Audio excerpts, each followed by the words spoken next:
guys, please subscribe to Moon's Diary of Literature and don't forget to press the notification bell. Now check out this video.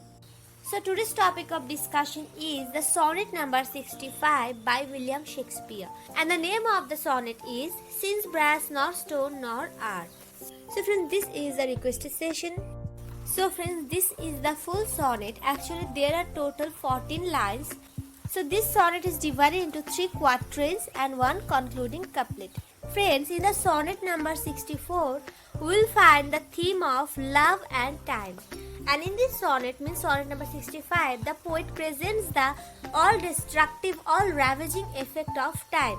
And how, through this destructive power of time, the poet can eternalize, can immortalize his love. So here this is the main theme. So now let's start explaining this sonnet line by line. At first we have the first quatrain, means the first 4 lines. So now I'm going to read it. Since brass nor stone nor earth nor boundless sea, but sad mortality overswears their power. So friends, here the destructive power of time is prevalent from the first line. Here the poet is saying that the brass, which is an alloy of zinc and copper, which is a hard material, okay, brass, stone means the lofty towers, even earth, even the limitless sea, they are not immortal. It seems that they are powerful, they are strong, but the sad mortality sweeps away their power in the course of time. So time here is the power of destruction, is the power which can demolish, which can plunder everything. So now let's read the next 2 lines. How with this wretch shall beauty hold a plea, whose action is no stronger than a flower? So here in the line number 3 and 4, Shakespeare wants to say that as time can sweep away all the strong things of this universe, so how can beauty make a defense against time? Beauty which is so tender, beauty which is so sober, beauty which is no stronger than a flower. So how can beauty make a defense against the violence, against the all destructive powers of time?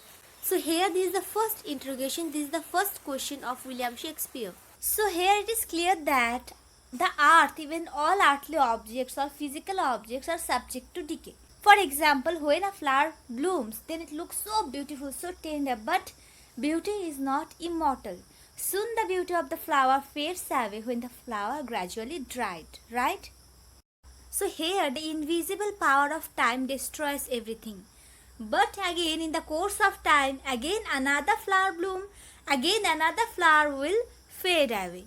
So time is the thing, or time is the invisible power which destroys as well as restores everything. But in this sonnet number 65, William Shakespeare brings out the destructive qualities, the invisible destructive power of time, or the mortality of every element. So now we have the second quatrain. Oh, how shall summer's sunny breath hold out against the wrackful siege of battering days, when rocks impregnable are not so stout, nor gates of steel so strong, but time decays? So here is the second interrogation, or the second question. So in the line number 5 and 6, the poet brings out the imagery of honey, brings out the imagery of summer's day. As nothing can stand for long time against the heavy onslaught of time, so here the honey that is stored in flowers in the summer season, they also cannot sustain itself so long, because honey is taken away by the bees and the flower is soon fades away. So this is the fate of all things in this world. Now let us discuss line number 7 and 8. When rocks impregnable are not so stout.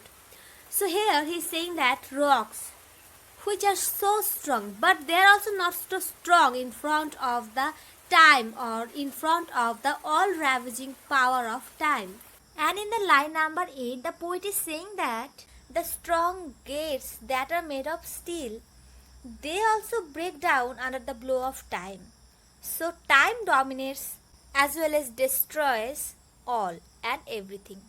Now we have the next quatrain, means third quatrain and the concluding couplet. O fearful meditation, where alack shall time's best jewel from time's chest lie hid?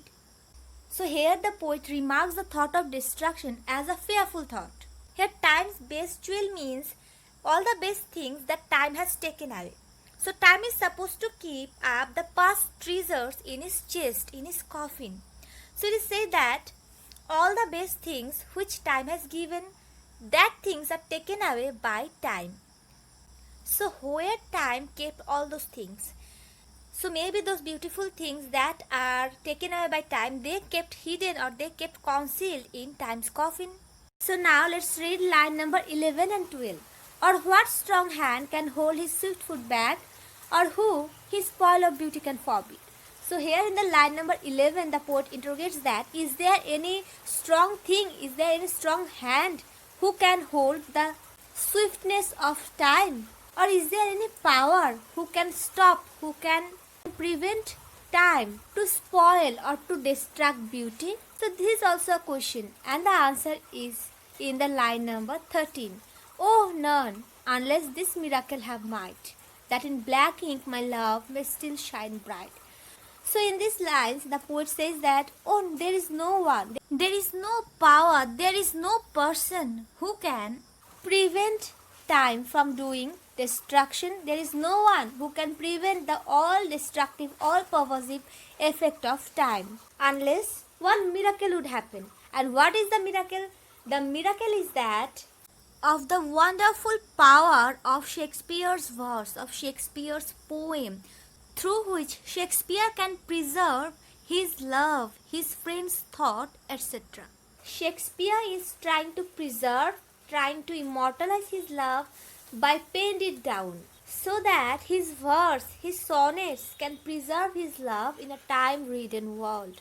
Friends, here in this mortal world, Shakespeare tries to immortalize his love by writing it down. Okay. So friends, actually it is prevalent that Shakespeare wrote this sonnet when he was alive. And that's why, just because he penned down this sonnet, that's why through this sonnet or through his writing, Shakespeare himself and his love, they are still alive, right? So this is the actual thing here.